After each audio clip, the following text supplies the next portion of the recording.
Say hello to our next guest. At the age of 24, he was part of one of the most successful bands in the world, Westlife. He has now gone solo with his debut album, Irish Sun. He's also releasing a single soon with our very own Delta Goodrum. Please welcome Brian McFadden.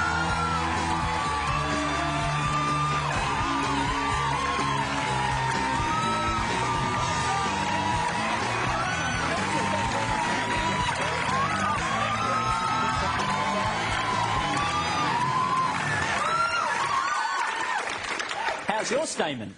Forget about it. Now, I have to say it's got a dodgy toe as well. What happened to your toe? Exact same playing football, but the toenail actually came out about an inch. Oh, it's kind of fun though. Tell the story. What happened? Just playing football, a really bad tackle, and I took off my boot, and when I took off my both boots, one nail was like this length, and the other had come up to here. It was pretty sick. It's good for picking your nose though. Is it still, you know, has it grown back in a weird way? No, it's kind of black, and it kind of grows up on one side. Is it like that now? Do you want to see it? Can we? No problem. There we go. We've got to reveal them together. We've got to reveal them together. Now, yours is probably better than mine. Do you mind feeling a bit?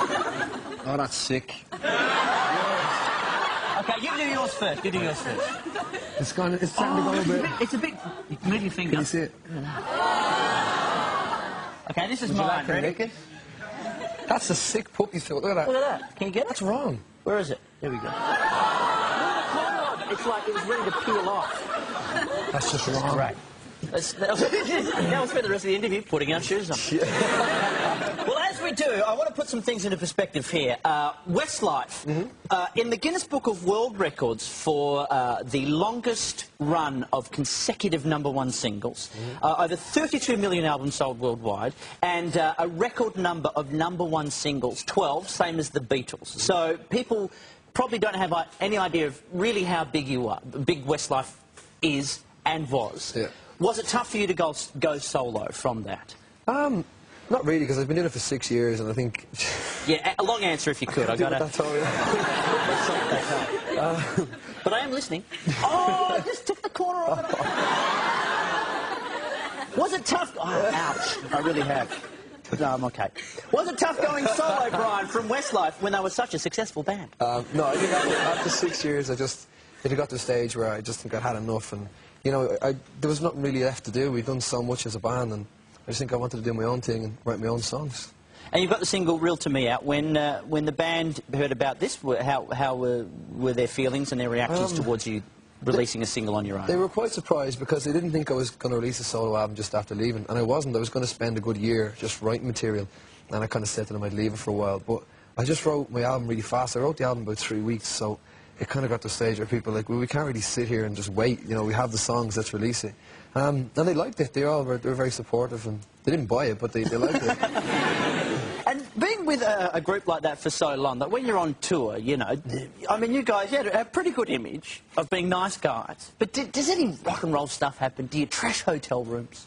Well, there was this one time... It's actually quite embarrassing, because we never really did that much stuff that was rock and roll, but once, I remember I was in New York, it was like, I was 18, and we just left home, and we were all Mammy's boys, so we couldn't stand being away from home for more than a week. And we'd been travelling for like 120 days without a day off, and we arrived in New York, and we were just wrecked, and all of us were just mentally battered. And there was a load of things going on, and I got back to my hotel room and just lost it, and opened up the minibar, and I drank all the little miniature bottles out of it. And I was sitting, I was like, right, I'm going to be rock and roll and throw the telly out the window. So I picked it up, and it fell on my head. And I woke up the next morning, a big cut on my head, and a television up behind me, and so rock and roll. Very rock and roll. So it would look good to anyone who walked in at the very least. Absolutely. Well, and how have you dealt with fame? I mean, especially being in the UK, the press there seems to be very cutthroat. And I mean, you've had the success of Westlife, you've had the ups and downs of your marriage with Kerry from Atomic Kitten, and how have they treated you through all this? Have they been good about it, or have they been vultures? They've been horrible, really, but it's very strange, because they don't act like journalists. They act more like they write the script for Neighbours. Because really what happened was pretty simple, and it kind of happens in everyday life to everyday people.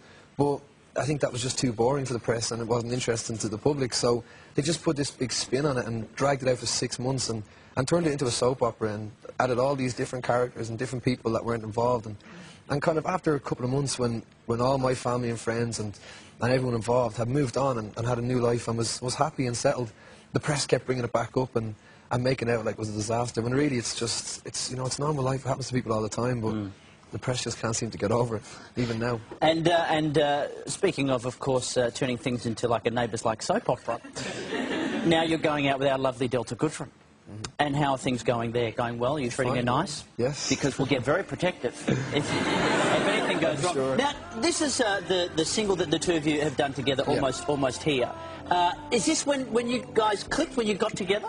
No, this is how we met. When I wrote the song, it was originally I was going to just find another girl to sing it, but I couldn't find anyone. It was like I had a certain idea who wanted to sing it, like voice-wise, but nobody was kind of right for it. And then I heard Delta on the radio, and I'll be honest with you, like I'm not from Australia, so I didn't know who Delta was.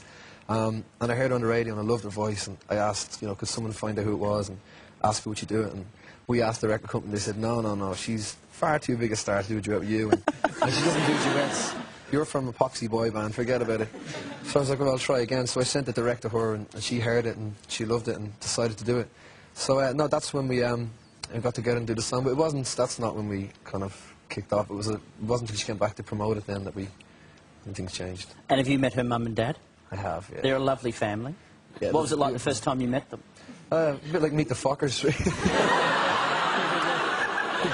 didn't know her mother taught tantric sex to senior citizens. Well, you know now. Well, there you go. In what way was it like Meet the Fockers? No, it was just, no, they're cool, they're lovely.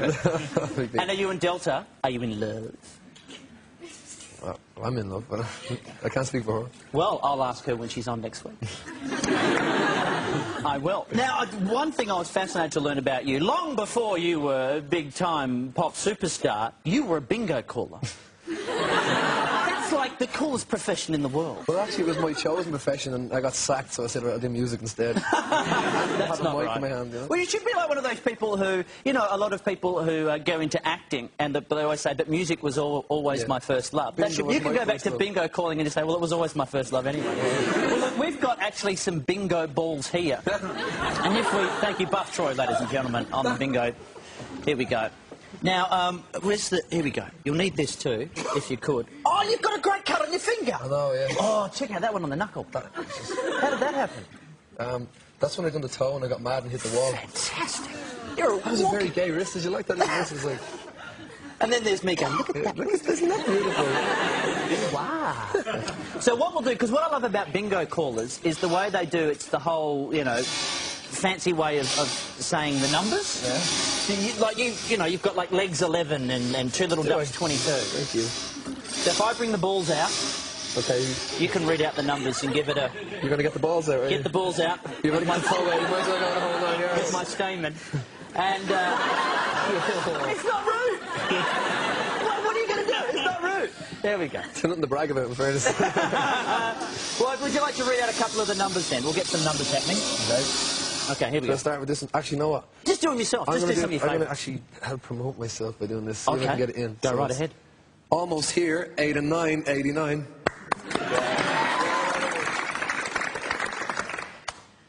What kind of bingo have you got? How many numbers is on that? That's like a prison number, 071. Cell block H, 071. How about that one? 63. There you go. 6 and 3, 63. Bingo, boys. Bingo! I've got bingo! Good job. Hang on, let's check. Check. Sorry, that's a false alarm. 26 hasn't been called. Damon! The first single, Real to Me, is out now. The album Irish Sun, out soon. Please say Private McFadden, everyone.